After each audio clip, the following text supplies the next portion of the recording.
खिरजू और बिरजू दो मशहूर ठग थे।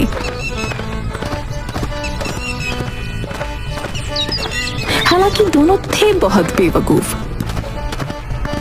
लेकिन उसके बावजूद पुलिस उनको अभी तक नहीं पकड़ पाई थी।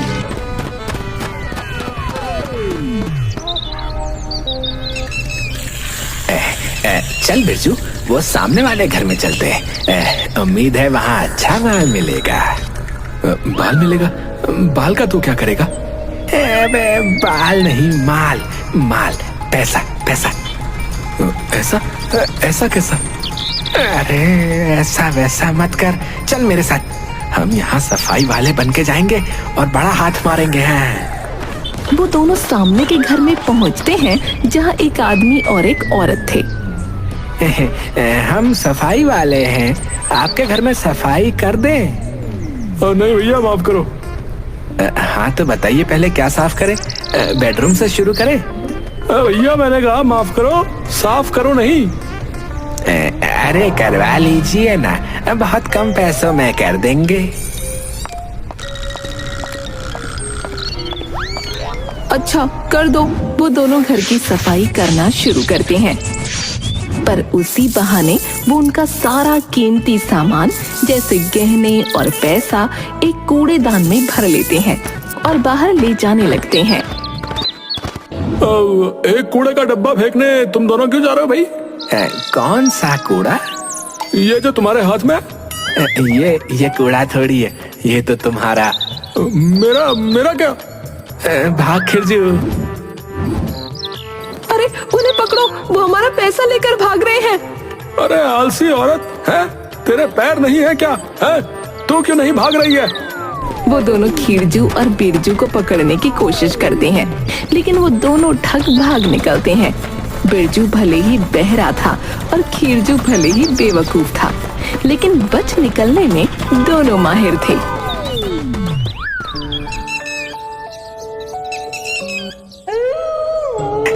यार खिरजू, तुझे नहीं लगता कि हमें कुछ बड़ा करना चाहिए?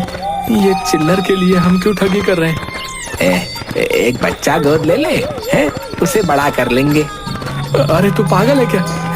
मैं बड़ी ठगी करने को कह रहा हूँ। अच्छा, अरे तो अब की बार पक्का हम बड़ा हाथ मारेंगे। चल बिरजू, उस बड़े घर में चलते हैं। सड़े घर में क्यों जाना है तुझे? अरे सड़े घर नहीं, बड़े घर पे। हाँ चल। दोनों उस बड़े से घर में पहुंचते हैं। नमस्ते बहन जी, भगवान के नाम पे कुछ दे दो। मेरे पास कुछ नहीं है, जाओ यहाँ से। अच्छा तो एक गिलास पानी ही पिला दो। अच्छा यहीं रुको, मैं लाती हूँ। औरत पानी लाने अंदर जाती है और इस दौरान खिरजू और बिरजू अंदर घुस जाते हैं। वो एक अलमारी खोलते हैं, लेकिन उसमें कुछ नहीं मिलता। तभी वो औरत वापस आ जाती है। अरे तुम लोग क्या कर रहे हो? हम तो बस सफाई कर रहे थे। सफाई? मैं तुमको अभी सफाई दिखाती हूँ। औरत एक डंडा उठाकर दोनों को पीटने लगती है। खिरजू और बिरजू जान बचाकर भागते हैं और भागते भागते वो उस औरत का मंगलसूत्र खींचकर ले जाते हैं। तूने कहा था बड़ा हाथ मारेंगे, यहाँ तो बड़ा डंडा पड़ गया। अरे ये मंगलसूत्र तो मिल गया, इससे कुछ दिन अपना काम चल जाएगा। अब वो दिन तो ऐसे ही निकल जाता है।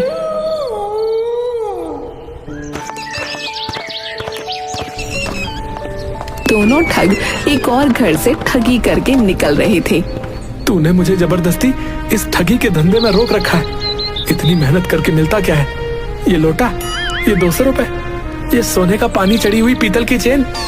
तभी पास खड़ा एक बाबा उनकी बातें सुन रहा था। बेटा, ये छोटी मोटी ठगी करके तुम दोनों कब तक जियोगे? नहीं, हम कुछ नहीं पिएंगे।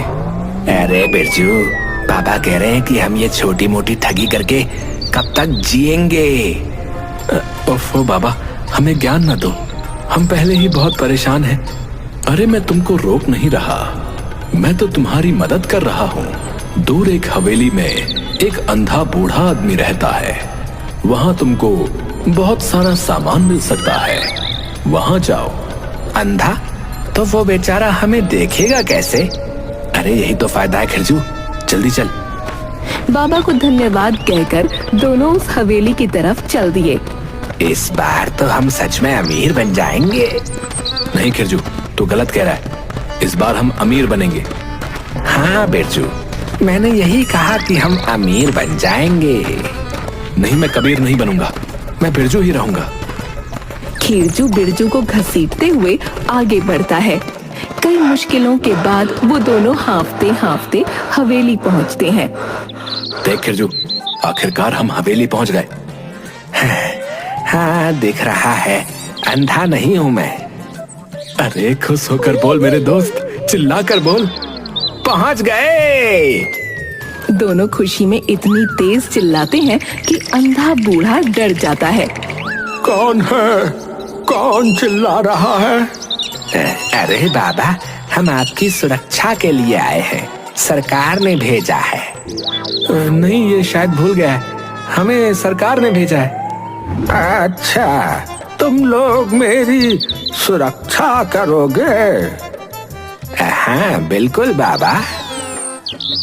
बूढ़ा विश्वास कर लेता है और उन्हें अंदर बुलाता है। बूढ़े को हाथ चलाने की आदत होती है और गलती से खिरजू को थप्पड़ मार देता है। अरे बाबा, ध्यान से। ओ, माफ करना बेटा। बूढ़ा फिर से हाथ घुमाता है और इस बार बिरजू को थप्पड़ मारता है। अरे बाबा, ये क्या कर रहे हो? माफ करना बेटा, मेरे हाथ मेरे बस में नहीं है।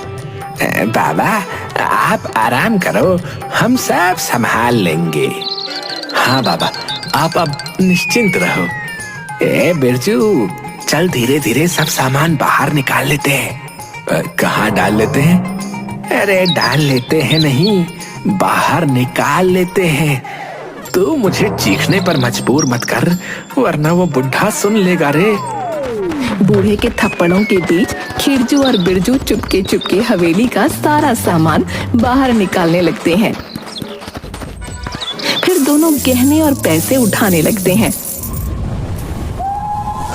तभी उन्हें किसी के चलने की आवाज सुनाई देती है। ये कैसी आवाज है? मुझसे मत पूछो, मैं तो बहरा हूँ। वो दोबारा सामान निकालने में जुट जाते हैं। तभी अचानक किसी के खर्राटे लेने की आवाज सुनाई देती है। यहाँ कहीं मोटर चल रही है क्या? मोटर नहीं चल रही, खर्राटों की आवाज है। शायद बुढ़ा सो गया होगा। अबे तू अंधा है क्या? बुढ़ा तो वो सामने टहल रहा है।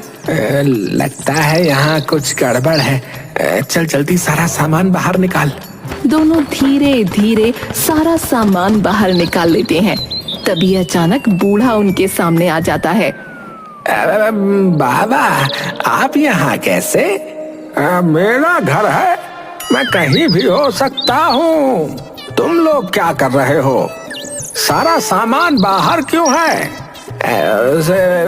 सफाई कर रहे हैं। ओह अच्छा, सही है, करो करो। खिरजू और बिरजू बूढ़े को पहला फुसलाकर फिर से अंदर भेज देते हैं।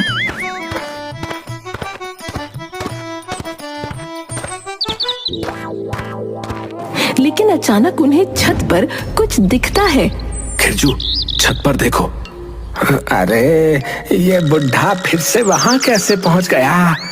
खिरजू और बिरजू डरते हुए भी सामान निकालने में लगे रहते हैं। दोनों आखिरी सामान का बैग बाहर रखते हैं और तभी बिरजू बोला, खिरजू, हमने ये सारा सामान बाहर क्यों निकाला? क्योंकि हम ठग हैं। तू भूल गया शायद। अरे मेरा मतलब, हम बूढ़े को मारकर पूरी हवेली को कब्जे में भी तो कर सकते हैं। अरे हाँ, ये तो बहुत अच्छा आइडिया है। लेकिन एक मिनट, यहाँ कुछ गड़बड़ है। मुझे यहाँ साए दिख रहे थे। अरे कुछ नहीं होता, ये बुढ़ा भी तो यहाँ रह रहा है। तो चल फिर वापस सारा सामान अंदर रखते हैं। बंदर नहीं रखते हैं, हमको ही रखना पड़ेगा। हाँ, चल दिमाग की ना हटा। दोनों फिर से हवेली का सारा सामान वापस अंदर ले जाने लगते हैं। जब वो सामान अंदर रख रहे होते हैं तब फिर से किसी के चलने की आवाज सुनाई देती है। वो तेजी से सामान अंदर रखने में लगे रहते हैं। तभी एक जोर का धमाका सुनाई देता है।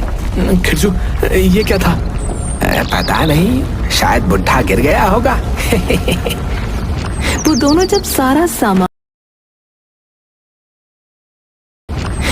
जब सारा सामान अंदर रख चुके होते हैं, तभी बूढ़ा अचानक फिर से उनके सामने आ जाता है। तुम लोग क्या कर रहे हो? हम तो बस आपकी सेवा कर रहे हैं बाबा। तभी बूढ़ा उन्हें थप्पड़ मार देता है। बाबा, अब बस करो। हाँ बाबा, रुक जाओ, आराम से बैठो, क्योंकि अब आपके मरने का समय आ गया है। क्या क्या ये क्या बक रहे हो तुम? हाँ, लेकिन चुप रहो और सोचने दो कि तुम्हें कैसे मारना है। कैसे मारे इस बुढ़े को? नहीं, मुझे मत मारो। मैं कहता हूँ हम इसे जहर दे देते हैं। जहर? ठीक है, पर कैसे देंगे? चाय में मिलाकर। अरे इस अंधे पर रहम करो। नहीं खिरजू, चाय में जहर देना अच्छा आइडिया नहीं है। हम इसे छत से धक्का दे देते हैं। धक्का? और अगर बच गया तो? हाँ, ये भी सही है। खिरजू और बिरजू बहुत लंबी बहस के बाद आखिर गला घोंटने पर राजी हो जाते हैं। बिरजू आगे बढ़ता है और बूढ़े को पकड़ने लगता है। तभी पीछे से आकर कोई खिरजू के सिर पर डंडा मार देता है। बिरजू, पीछे मुड़। बस बहुत हुआ तुम्हारा। बूढ़ा बिरजू के एक थप्पड़ जमा देता है। तब दोनों को पता चलता है कि वो बूढ़ा अंधा नहीं है और ये पूरा एक ट्रैप था। ये गलत बात है, हमारा प्लान बिगाड़ दिया तुमने। हो कौन तुम? बुढ़े, तुझे शर्म नहीं आती? अंधा बनकर घूम रहा है। तुमने शायद मुझे पहचाना नहीं। मैं वही बाबा हूँ जिसने तुम्हें यहाँ आने के बारे में बताया था। हम दोनों असल में पुलिस वाले हैं और ये पूरा प्लान तुम्हें रंगे हाथों पकड़ने के लिए था। तुम लोगों ने मंत्री जी की पत्नी का मंगलसूत्र चुराया था ना? अच्छा, वो मंत्री की पत्नी थी। बड़ी खतरनाक औरत है, बहुत मारती है। पर हमने मंगलसूत्र चुराया नहीं था, उनके गले से खींचा था। लगता है कुछ गलतफहमी हुई है। अरे हाँ, जो भी है, उस पागल औरत ने मंत्री का और उस साले मंत्री ने हमारा जीना हराम कर दिया, इसलिए हमें ये नाटक करना पड़ा।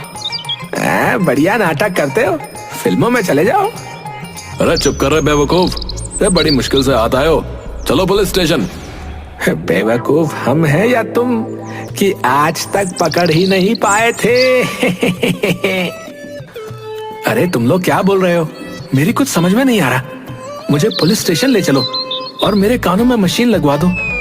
हाँ चल, पहले तो तेरे डंडे लगेंगे। चल। बड़ा हाथ मारने के चक्कर में खिरजू और बिरजू पकड़े गए और आखिरकार उनका आतंक खत्म हो गया।